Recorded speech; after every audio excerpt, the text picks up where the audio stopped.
IIT Mumbai के वैज्ञानिकों ने कोरोना वायरस से जुड़ी एक बड़ी गुत्थी को सुलझाने में सफलता हासिल की है। उन्होंने इस बात का पता लगाया है कि कोरोना वायरस किस सतह पर अधिक समय तक जिंदा रहता है और किस सतह पर कम। यही नहीं, उन्होंने इस बात का कारण भी बताया है कि कोरोना वायरस के किसी भी सतह पर जिंदा रहने का कारण क्या है।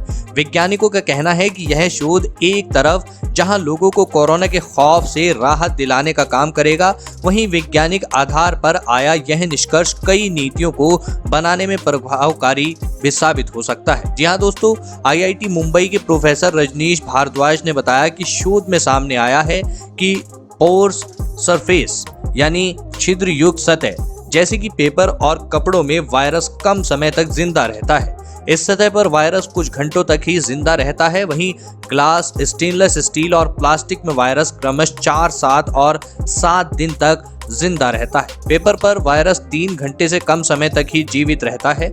कपड़ों में यह वायरस 2 दिन तक जीवित रहता है। रजनीश भारद्वाज ने बताया कि ड्रॉपलेट तो जल्दी सूख जाती है, पर उसमें एक थिन फिल्म यानी पानी की हल्की परत जीवित रहती है। यह पानी की परत जल्दी सूखती नहीं है, जिससे वायरस के जीवित रहने की संभावना रहती है। यह थिन फिल्म आंखों से दिखाई नहीं देती है।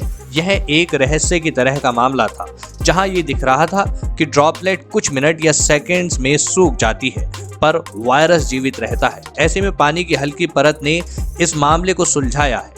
इसके लिए हमने कंप्यूटर सिमुलेशन का प्रयोग किया।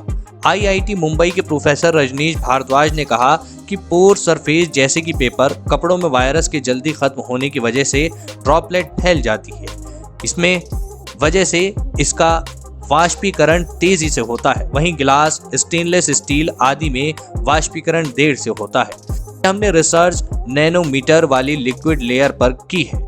यह सतह पर खास तरह के फोर्स से चिपकती है, इसीलिए कोरोना इस सतह पर घंटों जीवित रहता है। उनके अनुसार पतली परत वाला मॉडल बताता है कि किसी भी सतह पर पतली परत का मौजूद होना और इसका सूखना तय करना है कि इस पर वायरस कितनी देर तक रहेगा। ये दिए सुझाव। उन्होंने बताया कि ग्लास, लेमिनेट, वुड और पोरस मटेरियल जैसे कपड़ा या पेपर से कवर करने से वायरस की सतह पर ट्रांसमिशन होने का खतरा कम हो जाता है। कार्यालय और अस्पतालों में फर्नीचर और अन्य सामान के प्रयोग में इस बात को ध्यान में रखकर काम किया जा सकता है। Park, shopping mall, restaurant, railway और एयरपोर्ट में भी सामान के इस्तेमाल में इस बात को जहन में रखकर कार्य किया जा सकता है कि किस मटेरियल में वायरस कितने समय तक जीवित रहता है।